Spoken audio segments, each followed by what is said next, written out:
Hello, everyone. BlogTalk Radio.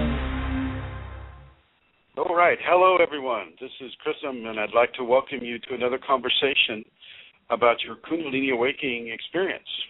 In this conversation, we'll be discussing some of the symptoms that are commonly felt before the Kundalini comes, like in the preparation for the Kundalini, but also after it comes, as in the activation or awakening of the Kundalini. But first, I would like to say hello to Aaron Santara from Ireland, part of the Kingdom of Kerry, and I would like to thank the O'Connor family for providing this venue to reach into your ears and your mind with information about the Kundalini, which isn't that common. We don't typically get to become aware of the different aspects of a Kundalini awakening in the Western society. So thank you, Aaron Santara and husband and family.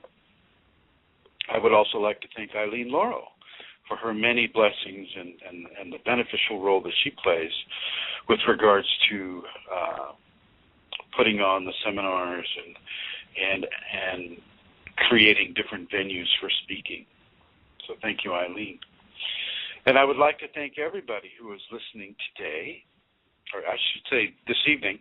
This is a different time zone that we're broadcasting in. Somebody made me aware that maybe not everybody's able to listen to these live because of the time, 12 noon on a Wednesday. And so we're trying the 7 p.m. Pacific Standard Time to see if that works a little better for people. So I hope it does. And please feel free to email us at kundalinimatters@gmail.com or at my email address, which is kfireforall@yahoo.com. Some other vectors of information about the Kundalini can be had at the website kundaliniawakeningsystems1.com, and the 1 in the 1.com is a number 1.com. kundaliniawakeningseminars.com. Kundalini Awakening Systems 1 at yahoogroups.com. Kundalini Awakening Systems 1 at facebook.com. And Kundalini Awakening apostrophe also on facebook.com. So there are some other places for you to read and interact with others about this information. I would like to say at the beginning that we are having a gathering in Sonoma County, Northern California. And Santara, if you would come on and give the information about the gathering. I will, of course. It's in Santa Rosa, California, on April the 20th and April the 21st. And you can write, if you want more information, to kundalinimatters@gmail.com, or you could phone Eileen, and I'm going to give Eileen's phone number, and that is 239-246-5608, if you want more information about that. And it promises to be a wonderful 2 days in Santa Rosa. I'm looking forward to it myself.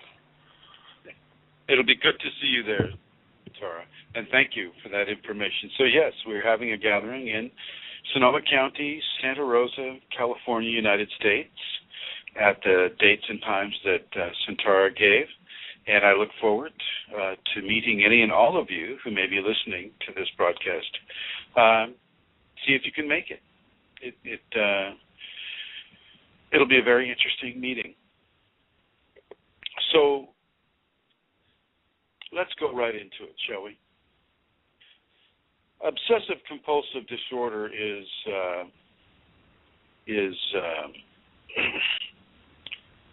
given some different,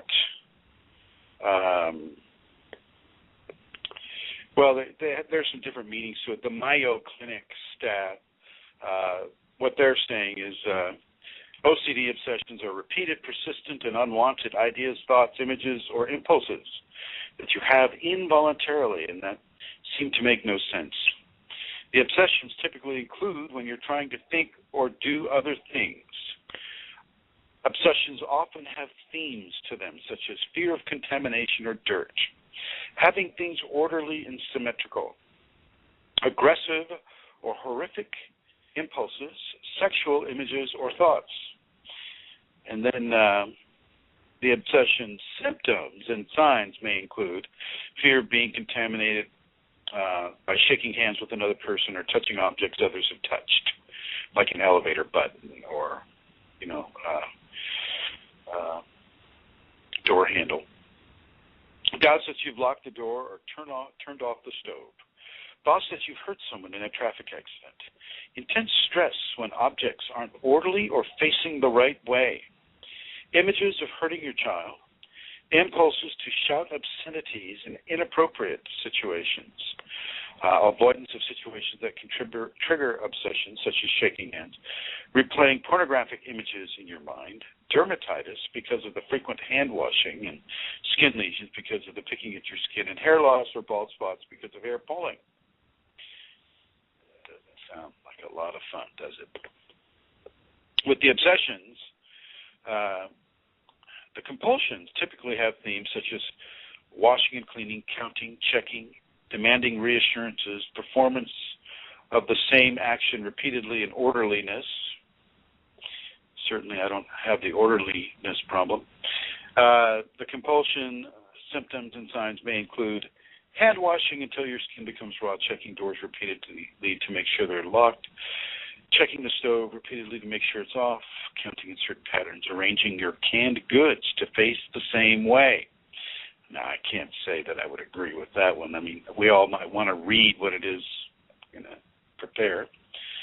Wikipedia describes it as being a bit different, which I'm finding is a little more appropriate within a Kundalini context. They see it as an anxiety disorder characterized by intrusive thoughts that produce uneasiness, apprehension, fear, or worry by repetitive behaviors aimed at reducing the associated anxiety, or by a combination of such obsessions and compulsions.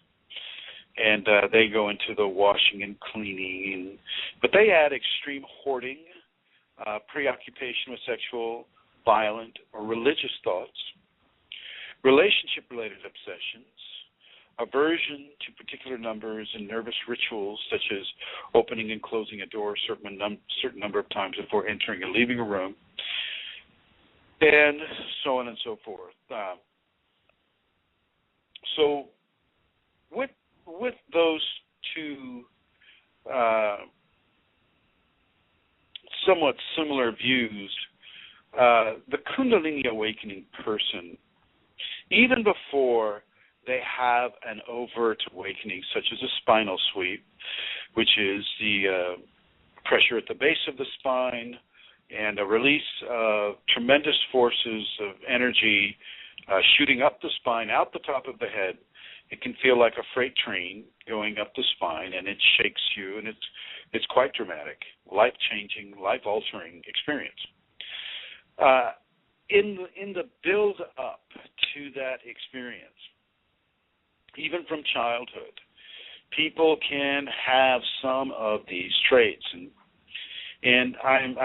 this is not a normal program for what I usually speak of with regards to the Kundalini awakening in a person, but I do feel that it needs to be said simply because some of these OCD signs and symptoms can very easily be Kundalini symptoms, but misconstrued. So, for instance, some of you may have experienced the phenomena with your Kundalini where you see geometric objects, very fine displays of geometric objects in specific formations, triangles, lots of triangles, and the different sacred geometrical formations that we often see in the crop circle phenomena. One can experience this with the Kundalini in a prelude to having the overt signs and symptoms of the awakened Kundalini. So one can see these geometrical images, and these images actually, we're connected to them. As we're connected to all things, we're also connected to these geometrical images and shapes. And I'll go so far as to say consciousness. Consciousness can be geometrical in an energetic context. So this level of geometrical consciousness, our consciousness can reach into. And so, when you're sitting at the table and you just, maybe it's a special occasion and you're making sure the forks and the knives and the spoons are just exactly straight. The plate is just exactly a certain distance from the edge of the table. The glass is placed between the specific utensils in a certain perfect way, perfect order. Well, the Kundalini person that's coming into the Kundalini later in their life, this may happen to them all the time. I know for me that, I could stand it. I could see a picture on the wall that was crooked, even by a millimeter. I could feel that picture being so crooked, but I wouldn't necessarily go up and correct it. But I could notice it, I could feel it, I could see it, and the same with certain things that are not in an expected form of alignment, like being perfectly in a line and things of that nature. But this didn't reach the proportions where a large part of my day was taken up making sure that it was absolutely straight on the wall. I was able to just redirect my attention. And I think the amygdala has a lot to do with the person able to just put that away. You just put that away, your amygdala clicks in, and you just don't worry about it anymore. It's just not something that you continue to worry about. People with severe OCD may not have as strong a function, in that part of their brain with the amygdala than a person who is preparing to enter into the Kundalini. With some of the other symptoms, such as the violent images, well, these can come. These can come, and these will come later on in the Kundalini environment. These can be overlays or memories from other lifetimes. And I must say right at the beginning that in my experience, reincarnation is a fact. It is not a possibility. It is a fact, and it is part of how we evolve as spirits in bodies. We don't do it all in one body. We do it in many different bodies and in many different ways, and many different cultures, different genders, different positions within those many different cultures. So these residue experiences can come up, and some of them will be quite violent. Some of them will be violent, and as they are violent, a portion of your ego may want to hang on to that as a vector of worry or fear, like, oh, don't let this happen to you type of a scenario. So this does not mean that you have the OCD. Constantly checking on something that's important to you. If it's a call from a girlfriend or a call from a boyfriend, especially if it's a new relationship and you're not quite sure where you stand within that relationship. Well, the first thing I will say is you stand with yourself. You stand perfect. You are that beautiful, wonderful person that that other person is interested in, or you wouldn't be having this type of a communication. So don't worry about that. Don't worry about that.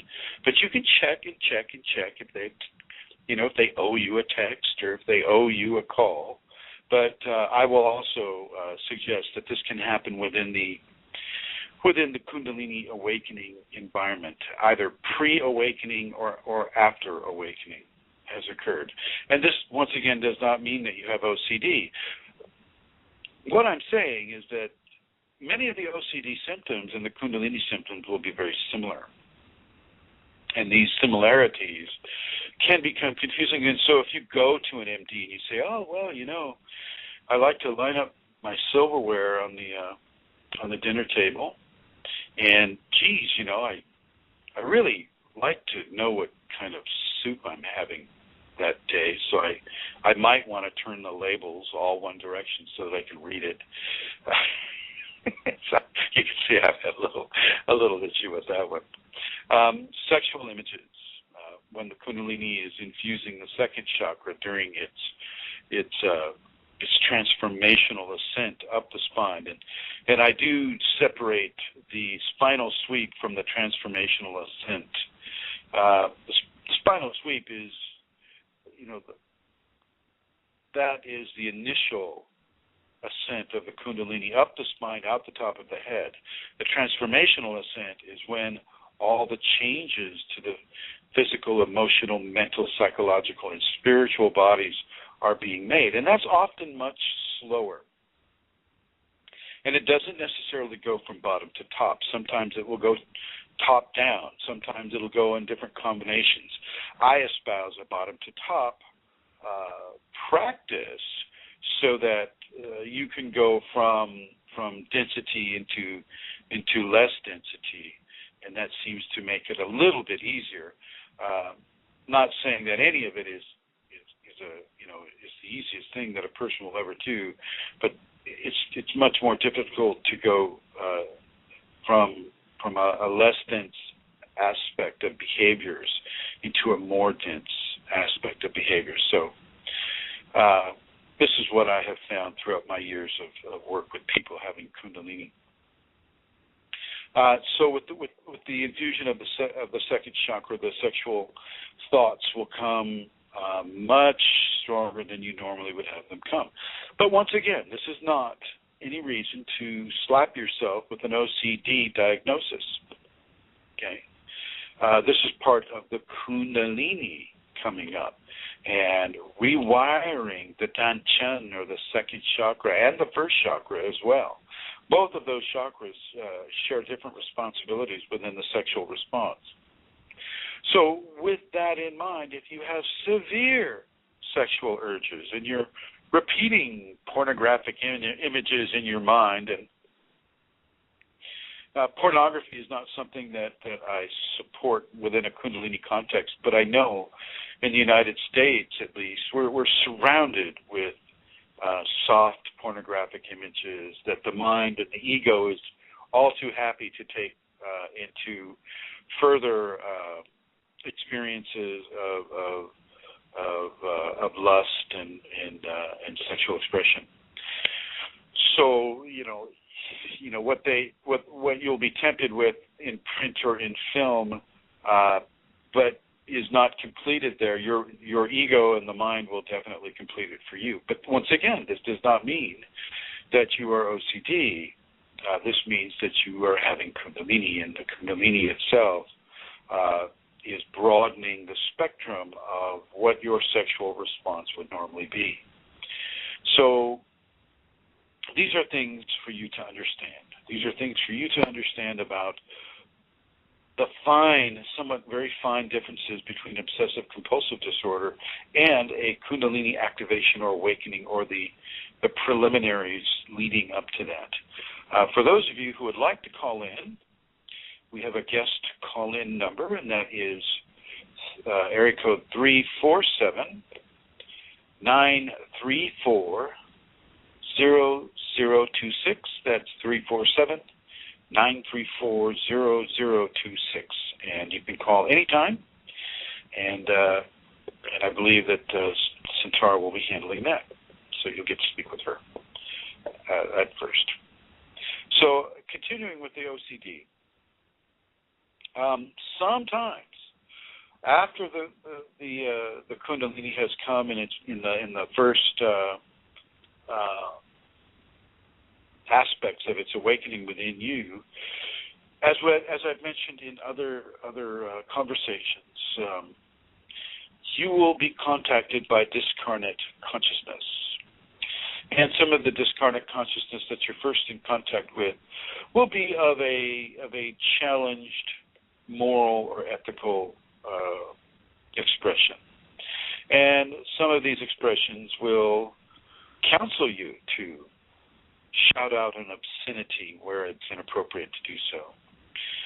Counsel you to commit acts of violence upon other people. Counsel you to go into deep pornographic repetitions and areas of say bondage or severe areas of what in the West we would see as depraved sexual expressions. And I want you to understand that, this, just because you have a discarnate entity giving you a compulsion to do that, you can choose not to do that. You do not have to do these things. Now, sometimes, quite often, the first and second chakra will be tied in with these urges to do these depraved things. So sometimes the communication is received by the person and the visuals are given, but also a compulsion, and this is part of the OCD compulsion matrix. The compulsion will be given to enact some of these sexual expressions, and the person will go out and do that. And if you have done that, and I don't want you to think that you're mentally ill or you're any less perfect, beautiful, wonderful person than anybody who hasn't done these things. We are not trained in the West to understand the intricacies of a Kundalini awakening event, and certainly not the differences between OCD and Kundalini awakening symptoms. So you wouldn't necessarily know to be able to discern between a discarnate entity saying, go do this or that sexually, and you wouldn't, it just you may feel a compulsion to do it, and because if it's connected to the sexual gratification centers, then of course you will go out and do that, and now you may think twice about doing that. But I don't want you to judge yourself harshly. If certainly, some of these expressions go far beyond what is socially acceptable in our society. Definitely do not do anything that hurts other people or commits damage upon yourself, permanent damage. I know that some of the expressions may apply limited, painful type of scenarios, but which of course a person can heal from. But some of the more damaging areas you just don't need to go into at all, and you don't need to keep yourself locked into this compulsion. Sometimes that happens with people. They get locked into an OCD-like sexual trap, and they spend a long time there. And I just want you to understand that you do not have to spend time there. You do not need to do that. This is not something that you cannot control. Once again, your amygdala can click in, and you can just change that channel. You can change that channel. The sexual areas are one areas where we can really get stuck, because it's got that whole pleasure, pain center within it, and in our society, clearly 80% of our society has some sort of a sexual message in it, whether it's the advertising or it's movies or it's television or it's print or, anything on the internet, things of that nature. So constantly we're being deluged with sexual imagery and expectations of how a man or a woman or a young man or a young woman are supposed to live up to the sexual expectations of their peers. The entities have a role in this. The discarnate consciousness will have a role in this. And if you're a pre-Kundalini person, or even especially after the Kundalini has come up, you want to be very discerning about what information that comes to you pay attention to.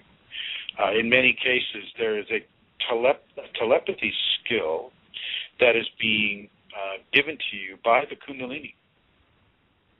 And so you may be able to tap into sources of information that you don't realize you're tapping into. It's not necessarily a switch that you throw inside your brain and go, okay, now Chrism's telepathic. It doesn't necessarily work that way. Sometimes it just turns itself on, and you're all of a sudden you're deluged with all these different levels of information, thoughts that aren't yours, but you're thinking of them, and because you're not thinking in the context of telepathy, well, then of course they must be yours too, but they're not because it's telepathy, but you don't know you're having telepathy. So you think they're yours. And, we have many different people in our society that are working through many different levels of karma and spiritual evolution, and as you walk through that mall or, through that stadium or the grocery store or wherever you are, and you happen to stand up or, stand next to a person that maybe got some real sexual issues that they're working on, this may bleed over into you, into your consciousness, and I want you to really understand that if it isn't like you typically, then it isn't you, and that once again you can use the amygdala to just change the channel. The amygdala is very, very, very important in a Kundalini context because it allows you it's like a control switch for the higher consciousness. The higher consciousness of the human being, not the ego body so much, but the higher conscious person who is diligent and honest and truthful and has the quality of being able to control some of the more challenging tendencies that the ego will want to go with. So with regards to the sexual traps, with Kundalini, that will come and it will go. It will typically last maybe at the most 6 months from the onset of a first and second chakra transformational ascent. Remember, that is the slower ascent of the Kundalini. So know this, understand this. It is normal. You're not sick. You're not depraved. You're not anything but really a person that is coming into extreme levels of enlightenment that our society doesn't prepare us for. And just so everybody knows, this is how I spell enlightenment. It is I-N space L-I-G-H-T space I-N space M-E-A-N-T. Enlightenment. And you are all meant to have this. It is all, Kundalini is in everybody, and including everybody listening to this program. And so understand that enlightenment is what this is all about. And sometimes as our soul, the spectrum of the human soul expressing in a physical body, as those are broadened by the Kundalini, some things will have to be brought to the surface to be released. And sometimes those sexual depraved activities will be brought to the surface, not to be recognized as a way of continuing to do, but as a way of being recognized for release. Okay, I moved beyond this now. I don't need to have a rape fantasy, or I don't need to have any of the challenging sexual fantasies that people will have. And so this once again does tie into the OCD, because the OCD images can come hot and heavy and almost always pornographic, and in many ways the sadistic type of things, and also the pseudo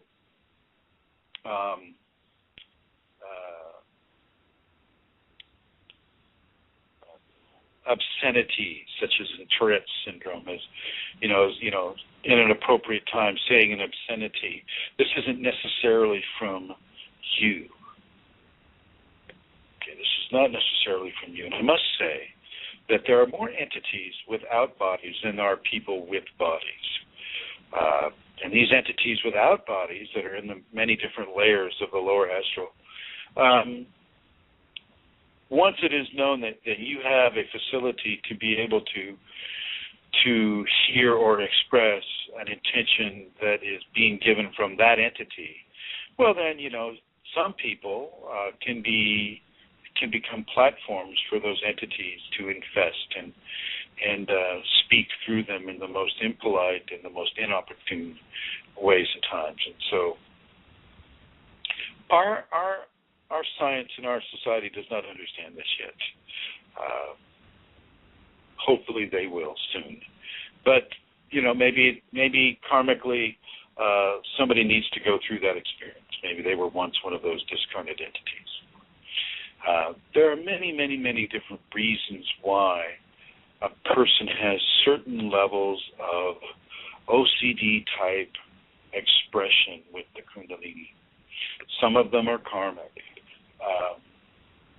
If you have the hand washing, for instance, that can be a karmic holdover of somebody who has done something absolutely horrible to others, and or conversely had something horrible done to themselves, and one will constantly try to wash off those sins, wash off those actions that a part of their body still remembers. And it becomes, an absolute necessity. Evidently, Howard Hughes had some of the hand-washing issues, and, he would wash his hands absolutely raw, bleeding. And so this is also something that you may want to consider, and this is also something that the amygdala usage can take care of. And some of you may be asking, well, geez, Chrism, how do I use this amygdala? What the heck is it? And how do I use it? And, what do I do? The amygdala is an organ in the brain, the midbrain. And it is the organ that allows you to put things on the back burner. So let's see. Let me think of an example. Okay, well, you got that traffic ticket. Now you've got this fine. Let's call it a parking ticket. It's like, oh, geez, I got the parking ticket. Now I got to go pay. Well, instead of, maybe you don't have the money to pay that parking ticket at that time. And so you put it on the back of your mind, okay, I got to go pay that parking ticket, and I have to do it within 10 days. Because you don't have the money yet, you can't pay it, and so it's constantly there to worry you. But your amygdala kicks in and goes, no. You can go about your day. Go about the rest of your day. Sure, you got the parking ticket. Sure, you're going to pay it. Sure, you don't have the money right now, but you will have the money and you will pay it, so don't worry about it now. That's the role that the amygdala plays. And it's a very, very important role. Many of these symptoms that come to the Kundalini person that resembles the OCD pattern can be helped by a conscious use of the amygdala. And this happens quite a bit, actually. So let's say you're alone in a house, spooky house. It probably has, ghosts or a different kind of discarnate entity in it. And you turn your head and you see that woman on the stairs, and you turn to face it, and you just go, oh, it's gone. It's gone. And the amygdala will go, well, it'll be raising its hand and go, hey, wait, hey, that just didn't happen. That didn't happen. Nope, no, yep, you saw that, but it didn't happen. That's what the amygdala will also do. When you encounter something that goes so far against your expected reality, well, the amygdala can click in and go, well, that just didn't happen.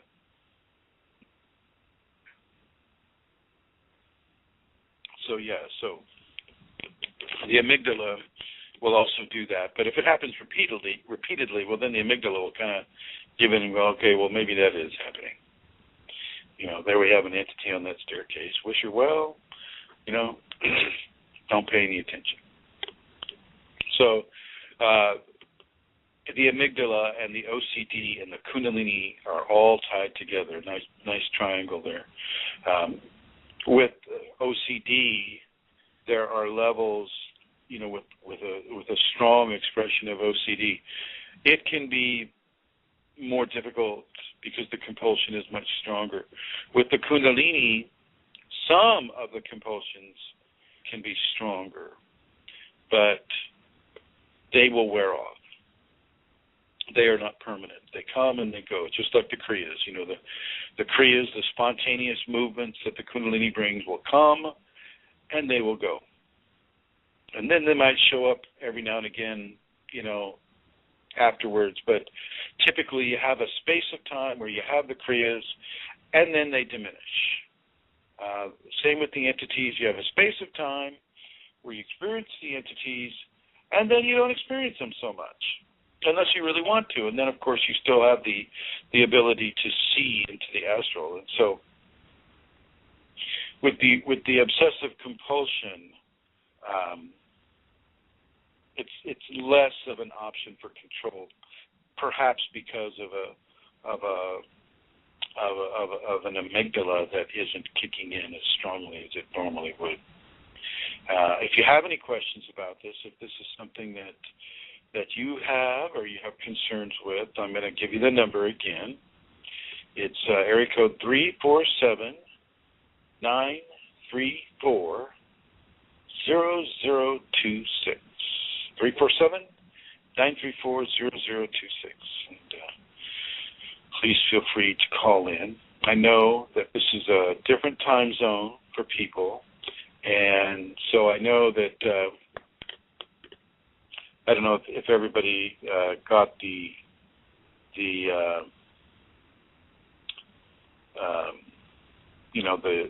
information about the time change. But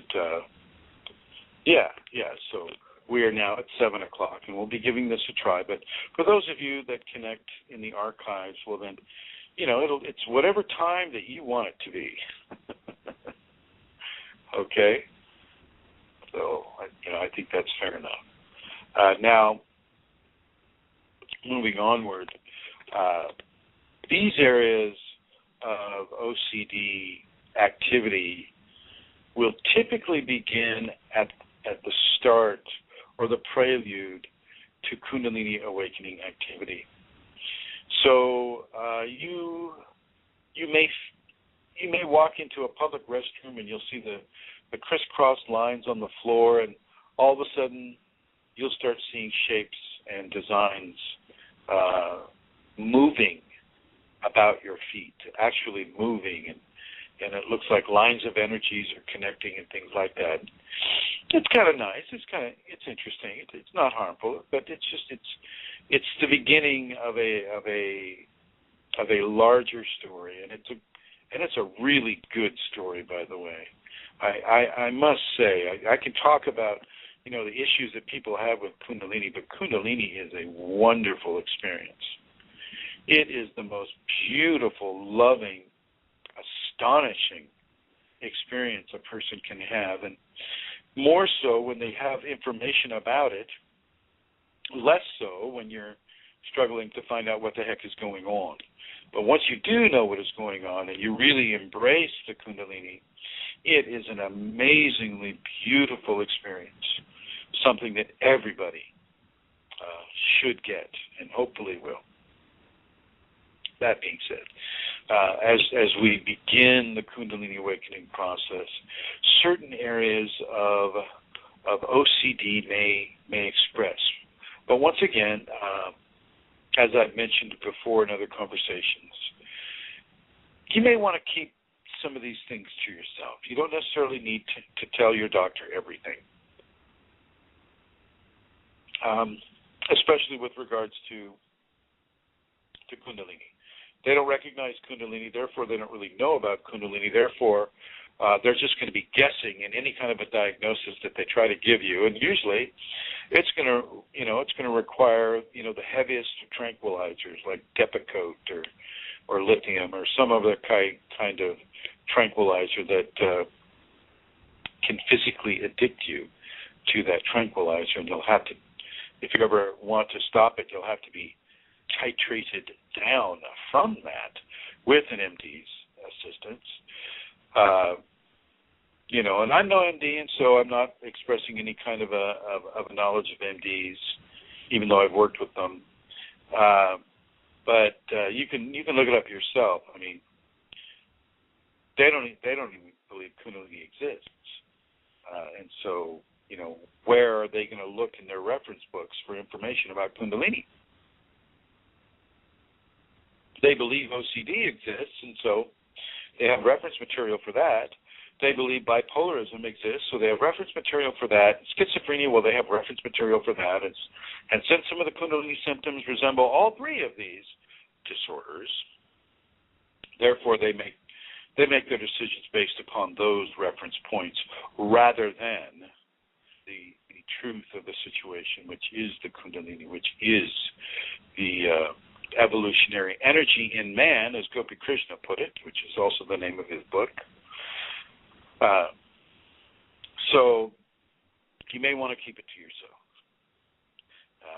You also may want to keep it away from your parents because they love you and they don't understand Kundalini, and so it scares them, and so they think you're going nuts, and so the next place you'll find yourself is in a psych ward with your parents looking at you through the window with extremely worried expressions. Whatever happened to Chrism?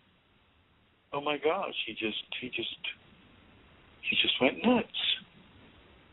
Yeah, talking about ghosts. Energy up the back. Oh my God, where did we go wrong? What happened? Anyway, so yeah, be very, very careful about who you tell your symptoms of Kundalini to. Most people will not understand. Do your best to get your information privately and quietly, and you can go to my YouTube page, which is Chrism and then the number 0, which is like a big O, Kundalini. So like Chrism O Kundalini on YouTube, and I have about 223 videos out now. And those can be of some assistance to a person who's coming into this in a new way. None of this is to be afraid of. OCD is not to be afraid of. It is something that you can get through. With Kundalini, Kundalini never goes away. Kundalini is there for your life. And I'm sorry that if you're having a difficult time with it, you're only having a difficult time with it because you're refusing to surrender to it. And really, the only thing that you surrender when you surrender to the Kundalini is the negative control that ego or entities may have over your decision-making process. If you're a loving person, well, you're still a loving person. If you're a truthful person, you're even more truthful. If you're a patient person, you're a patient person. If you're a kind person, you're a kind person. It doesn't make you different than how you are. What it is you're embracing a new energetic reality within you that affects you in very tactile ways. This isn't fairy, this isn't fairy dust somebody with a wand is sprinkling over your head. This is a real thing. It's a real thing, and it comes with very real tactile expression upon and through you and around you. So much so that the animals will notice it. You'll notice animals will start staring at you. Wild animals may walk right up to you. This is a hallmark of Kundalini. If you look at St. Francis of Assisi, well, he had Kundalini. And, you know, many of his pictures that you see him where the animals just love him. Well, of course. He's got Kundalini. Of course they're going to love him. You know, it's like insects to a flame, so they will love him. And the same thing will happen with you to various degrees. So look at these minor symptoms, the spasticity that can occur, the distaste with shaking hands. Let's talk about that a little bit. That does not typically happen within a Kundalini context.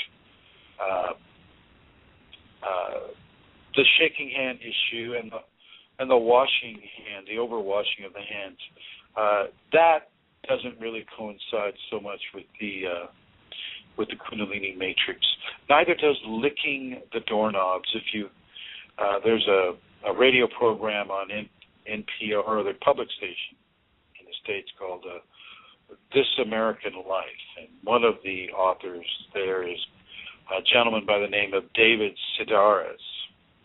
He tells a pretty good story. And in one of his stories, he tells about his life growing up with obsessive compulsive disorder, and I recommend you to listen to that story.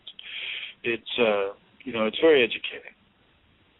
And if you have Kundalini, then it will really, once again, it will help you discern what is not happening to you.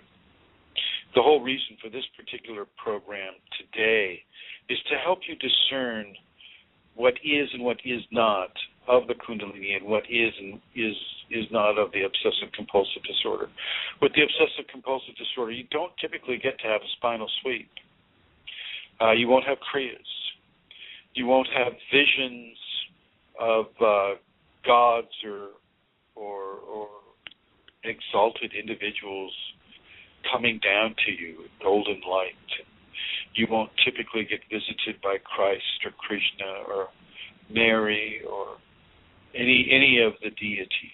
That won't necessarily happen. You can have visions of pornographic images given to you. You can have also some of the Tourette's-like symptoms given to you, the explosions of inappropriate words being said at a family gathering or something like that. You can have the desire to make things straight, which I don't see as a big problem. To me, that's not a big issue. Turning your labels in your pantry so that one way, well, that's fine too. I mean, geez Louise, I don't think we have to make everything a disorder. I think we're a little disorder crazy in the West here. Now some of the things, yes, of course, washing your hands till they bleed, that could be seen as somewhat of a disorder that's causing harm to the body. Saying expletives at a family gathering, that can be also seen as a disorder. I mean, but geez, if you go to some folks, expletives are just part of the language. I think the OCD aspect would be to say something nice at the table. I'm sure that doesn't happen to anybody listening here, though.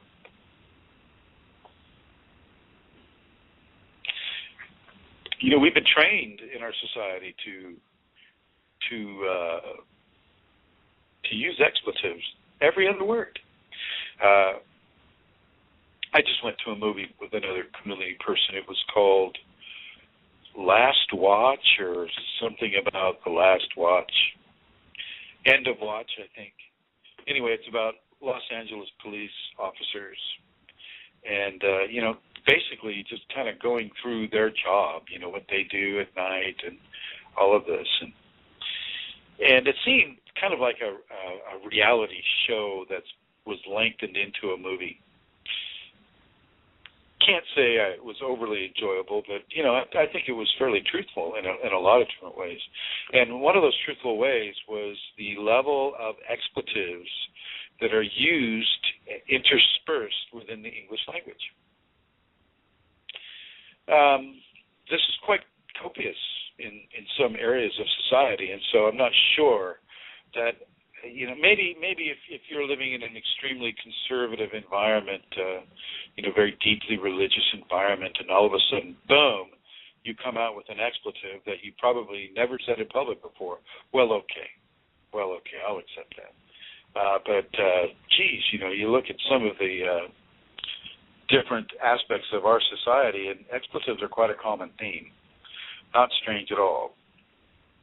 One of the other aspects that the Mayo Clinic gave for OCD is extreme religious devotion. And once again, I'm going to have a little bit of an issue with this. Kundalini will bring extreme devotional prostration and prayer and meditation and recitation of mantras and prayers and a total and complete observation of the absolute reality of the divine upon this world. And of course, the scientists, doctors at the Mayo Clinic are saying, well, that's obsessive compulsive. That's definitely a disorder, because we don't believe in any of that. Therefore, it's a disorder. It is not a disorder. It is an aspect of your enlightenment. It is a recognition of the divine upon the mundane physicality of this world, and of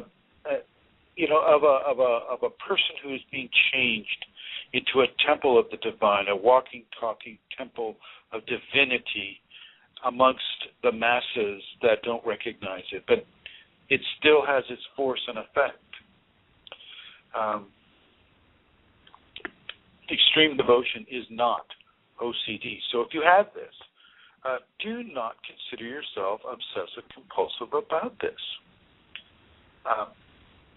You just may, you may want to go into a convent or a temple or a place where you can do that type of thing and not be labeled obsessive compulsive by the medical community. Okay, you may just want to explore that kind of an option that you have. So I am extremely devotional. I see God and Goddess. I see Christ. I see Kuan. I see divinity everywhere. I'm staring at the wall right now, and of course, I have divinity on the wall, but I see divinity everywhere in everything, in every person, in every spark of life and consciousness. I go outside right now, I look up at the stars, there's divinity there too. Okay, divinity is real, and it can be recognized without controlling aspects of our society trying to diminish it because they don't understand it by calling it a disorder. Okay, so you might have noticed I have a little issue with that. Okay, so the washing of the hands overly, until you're bleeding, well, that's one thing. That I can see as an obsessive compulsive situation. The Tourette-like exclamations, I can see as being entity influenced. I've always seen this as an entity. As a matter of fact, in my homeless stage, when I was having a difficult time with Kundalini, well, I was homeless, and I remember I was sitting in a Taco Bell one time and having lunch. Not the food that I recommend people eat, but it's what I could afford at the time. Back off, Jack.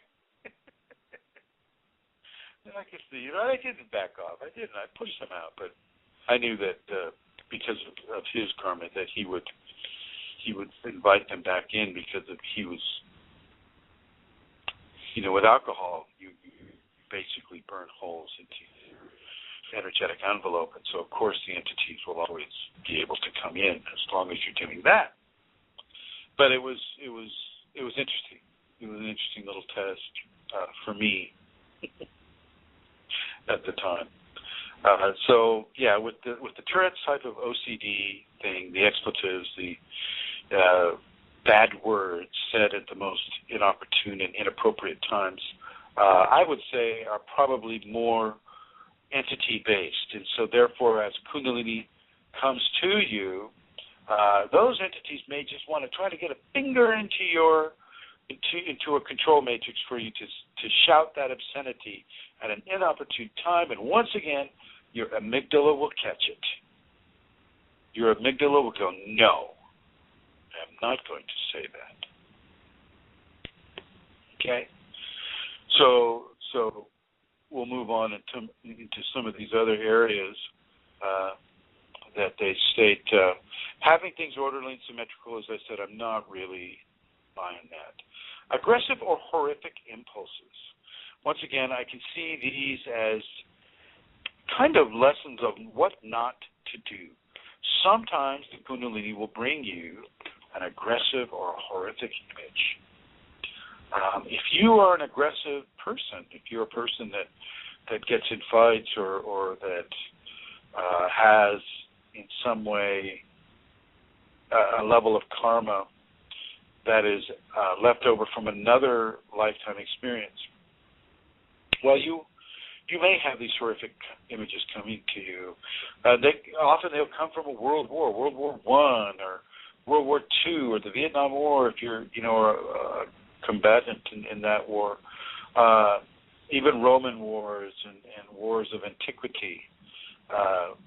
We've all lived many lives, and some of us may have been soldiers in those wars, and we may not have addressed all the karma that's associated with some of those horrific experiences, whether we're a victim or whether we're perpetrating the experience. And so these horrific images can come to us. And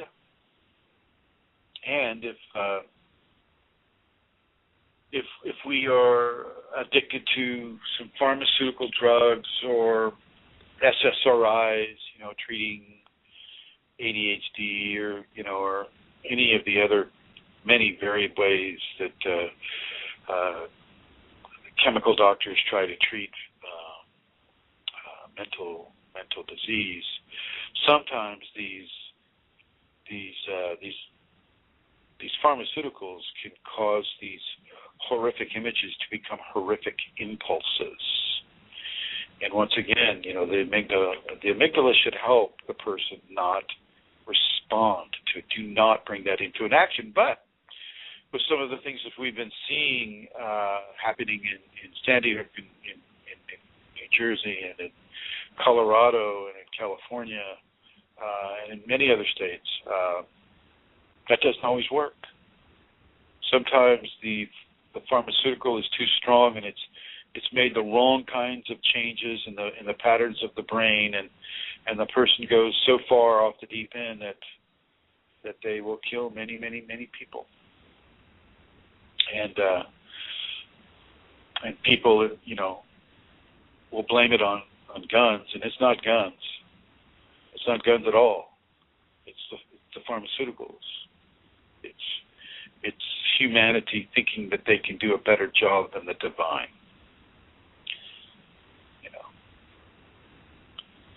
My opinion about that. Once again, we've covered the sexual images. These sexual images, they are part of the Kundalini expression as well. Always try to manipulate them into a positive state, a positive expression. And I don't mean that you just, you have to become, the flying nun or anything. Not that everybody who's listening knows who the flying nun was. You don't have to, I'm not looking at Puritanism here. I just think that something that is maybe non-violent or not hurting yourself or another person or taking away the freedoms of another person or hurting them, that is the type of sexual expression that I'm looking at here. And so it's okay. It is all right within a Kundalini context to experience these things. Use your judgment. Don't run out into the downtown area, make sure you're clothed. Don't hang out at the establishments where naked people are selling you drinks or things of that nature. Don't go there. Don't partake in the pornographic industry. Do not partake in the pornographic industry. It is not going to help you. It is going to trap you. And it can trap people for literally the majority of their lives. And so really, really, really look at that carefully. The Kundalini can bring that on. Some of these other things, counting a certain way, well, not so much a Kundalini thing. The Kundalini, however, will bring series of numbers in levels of sequences that will boggle the mind. You'll see 11. You'll see 0, 1, 2, 3, or you'll see 1, 1, 1, 1. Or 4, 4, 4. All these different number combinations, and they will concern you, and sometimes they will give you consternation. But don't worry about that. Don't worry about that. You're, in many ways, you're being given a message. You're being given a message of solidarity, of the continuation of life, of molecular cohesion. I mean, there are so many different ways that the Kundalini can help you communicate with your world outside of what the conscious ego knows is a real communication. We don't always know how the etheric levels of communication are obtained or generated. And so the ego, because we usually live our day from the auspices of the ego, therefore the ego tries to figure it out, can't figure it out, well, okay, then the problems start because the ego is frustrated. So just let your ego go. Don't try to figure everything out. Understand that what you need to know, you will be allowed to know. You'll be compelled. Use your OCD, your obsessive compulsion. You'll be compelled maybe to find out more information about it. But it shouldn't become a controlling compulsion. Checking the doors repeatedly to make sure they're locked, I don't have a problem with that unless you do it over 100 times or even 20 times. I mean, it could be a memory issue. Checking the stove. If you've got a gas stove and you want to check that stove repeatedly, I'm all for that. Unless it becomes the only thing you do all day. And of course, there's going to be a problem there. So some of these things, you do, I mean, there's a difference between being a perfectionist and having obsessive compulsive disorder. So, if you keep your house so clean that you could eat off it, or if you like your decorations arranged, in a specific order, that doesn't mean that you have obsessive compulsive disorder.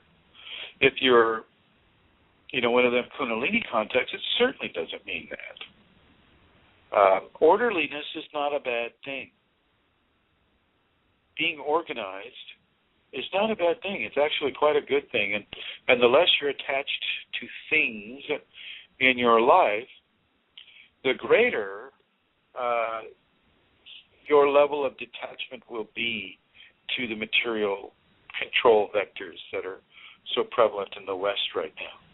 If you have a lot of things, then you have a lot of attachment to the material aspect of Western society, and I will counsel you to do as Eileen has done and some of the other students, where they just get rid of a lot of stuff. They get rid of a lot of things. And as you get rid of these things, you become less controlled by those things. Okay? So I will give the numbers out again just in case someone wants to call. It's 347-934-0026. And Santara is on the phone, and she is waiting for your call. To continue onward about this, I will strongly suggest that you do your best to stay out of fear with the Kundalini. Fear can turn into an obsession as well. When you don't know what's happening or you don't have a clear idea of what's happening to you, fear can become a huge obsession for you. And it can drive you to do things that you would never do. And, of course, if you went to the authorities and said, well, I did this, this, and that because I've been having this, this, and that, and I don't know what it is, and then all of a sudden your life is taken out of your hands. And they begin to decide your future. And so don't do that. If you're not hurting yourself, you're not hurting other people, don't worry about it. If you're having horrific images come to you, that's a different scenario.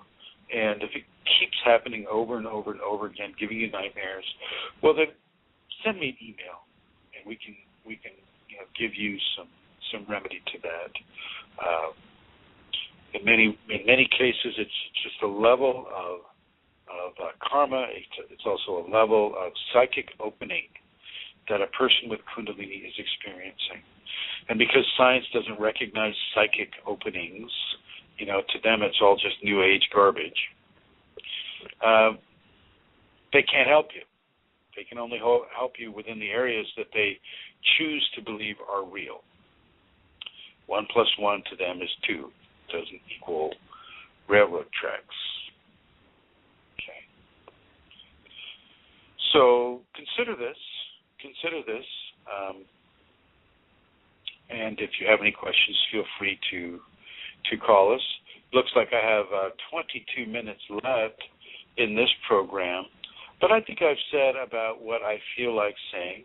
I would like to thank Aaron Santara for getting up at around 3 in the morning. Wow, to to be with us at her golden hour. This is Santara's golden hour. So what a cool thing. Thank you, Aaron, for coming on like that. Oh, you're very welcome. You're very welcome. And if anybody has any questions, you can actually email the BlogTalk